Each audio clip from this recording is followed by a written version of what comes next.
மதசார்பற்ற முற்போக்கு கூட்டணியின் வேட்பாளராக உதயசூரியன் சின்னத்துல போட்டியிடக்கூடிய எனக்கு உங்களுடைய பெருவாரியான வாக்குகளை அளித்து என்னை வெற்றி பெற வைக்குமாறு அன்புடன் கேட்டுக்கொள்கின்றேன்.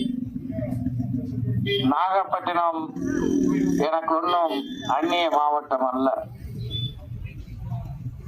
ஒரு மாவட்ட மக்களினுடைய அன்பை பெற வேண்டும் என்றால் வெறுமனே நான் இந்த ஊர்க்காரன் என்று சொன்னால் மட்டும் அன்பை பெற முடியுமா? நிச்சயமாக முடியாது. எப்போது அன்பை பெறலாம்?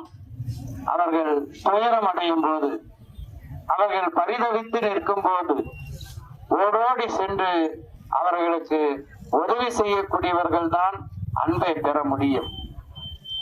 அந்த வரிசையில நாகப்பட்டினம் மாவட்டம் எனக்கு மிகவும் பரிச்சயமான மாவட்டம். இன்னும் சொல்ல போனால் என்னுடைய மாணவர் இயக்க காலகட்டத்திலிருந்தே நான் நாகப்பட்டினத்திற்கு பல முறை வந்திருக்கின்றேன். அதுவும் குறிப்பாக சொல்ல வேண்டும் என்றால் 2004 டிசம்பர் 26 யாரும் மறக்க முடியாது. அப்போதுதான் சுனாமி என்ற ஆழி பேரலை மிகப்பெரிய ஒரு பாதிப்பை நம்முடைய நாகப்பட்டினம் கடற்கரை ஓரத்துல நடத்திய போது ஓடோடி வந்து கடலை நோக்கி சென்று அங்கு உயிரிழந்த மக்களுடைய உடல்களை சுமந்த தோள்கள் என்னுடைய அமைப்பினுடைய தொண்டர்களுடைய தோள்கள் என்பதை நான் இங்கே சொல்லிக்கொள்ள விரும்புகின்றேன். அப்போதெல்லாம் இதே நாகப்பட்டினம் தொகுதியில நாம் வேட்பாளராக நிற்போம் என்று எண்ணி அந்த தொண்டை செய்யவில்லை.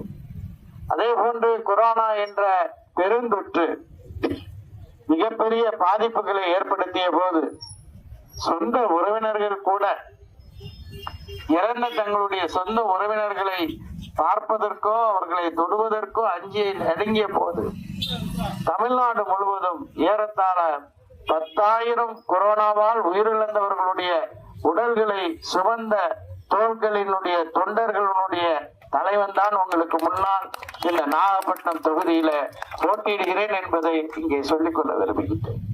எந்த மாறுபாடும் இல்லாமல், வேறுபாடும் இல்லாமல், கட்சி பாகுபாடு இல்லாமல், வேறு எந்த பாகுபாடும் இல்லாமல் அனைவருக்கும் சேவையாற்றக்கூடிய ஒரு அமைப்பின் தலைவராக தான் நான் இங்கே நம்முடைய மதசார்பற்ற முற்போக்கு கூட்டணியில் மிக சிறப்பாக இந்த கூட்டணியை அமைத்து வழிநடத்தி கொண்டிருக்கின்ற திராவிட முன்னேற்ற கழகத்தினுடைய தலைவர், தமிழ்நாட்டினுடைய முதலமைச்சர் தளபதி மு.க. ஸ்டாலின் அவர்களால் உங்களுக்கு முன்னால் இந்த தொகுதியிலே நிறுத்தப்பட்டிருக்கின்றேன்.